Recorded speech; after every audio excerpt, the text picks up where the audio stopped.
morning, and welcome to Coffee Talk. Happy Sunday.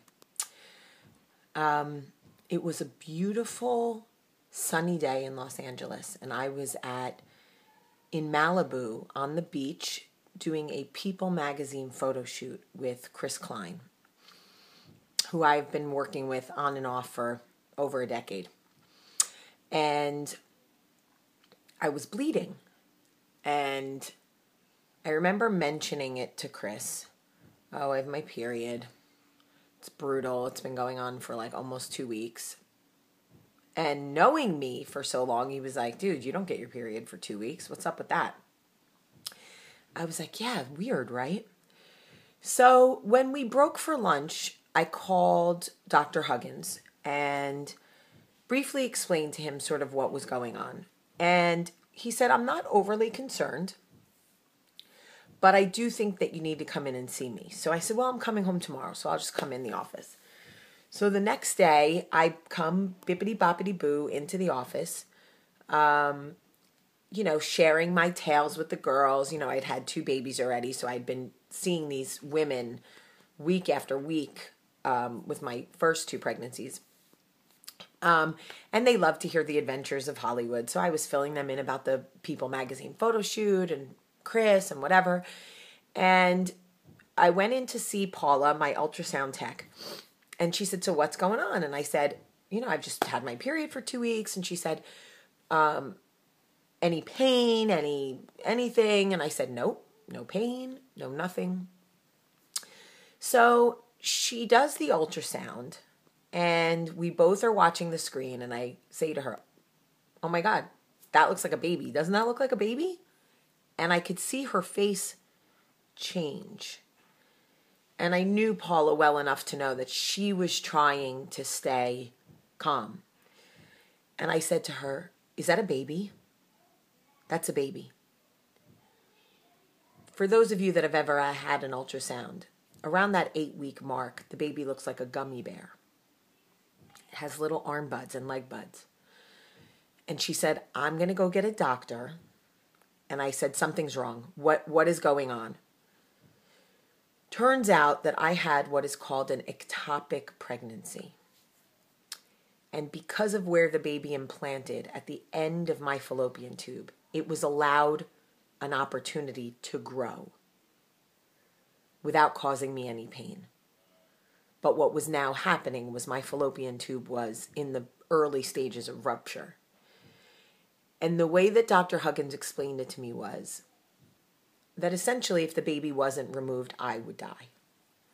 And I went into mama bear mode because my baby had a heartbeat.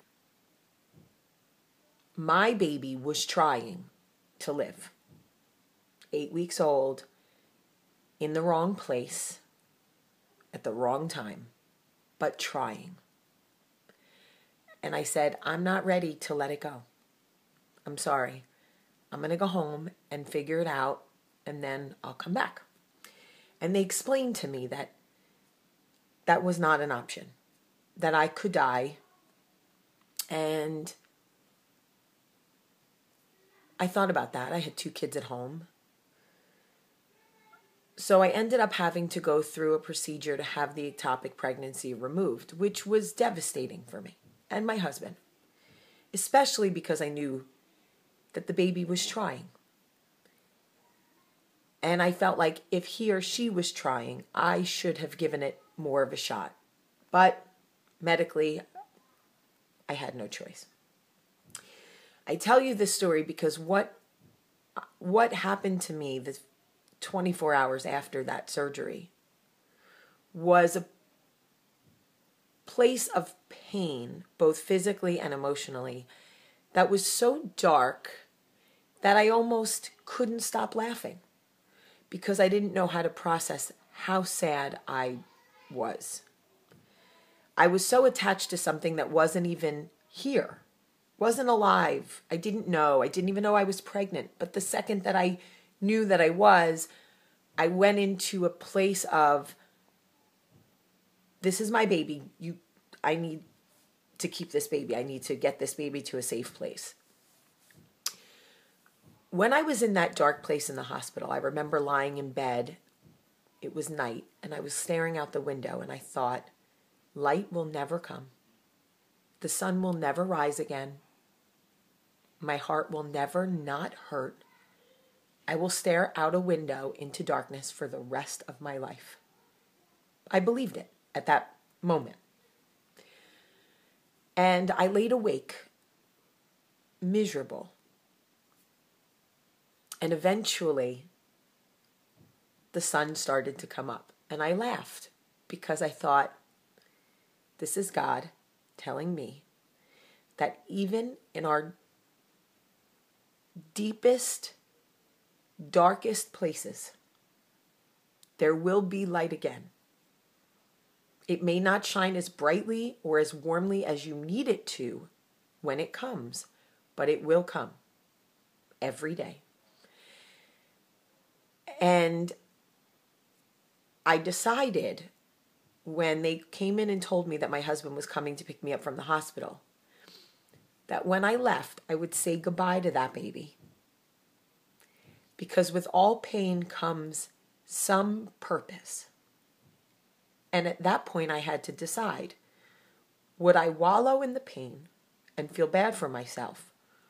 Or would I let the sun rise and find the purpose? When Michael came in to get me, he said, "How are you?"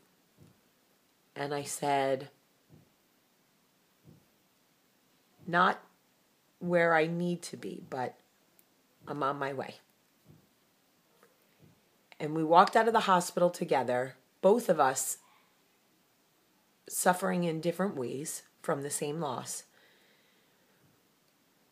But it was through that experience that he and I were able to realize how badly we wanted Charlie and what we were willing to go through to have her. So many of you have reached out to me and said you are in pain. You feel like the light will never come. And I need you to understand that with all pain comes purpose. You may not understand it now, but you will. Think back to a place in your life where you were hurting, where you felt like you would never come out of whatever it is you're going through. People were mean to you, an ex-boyfriend broke up with you, whatever it is. And see that nothing in darkness lasts forever. The light will always come. Like I said, it may not be as bright as you need it, but it's coming. It is coming. Have a great Sunday.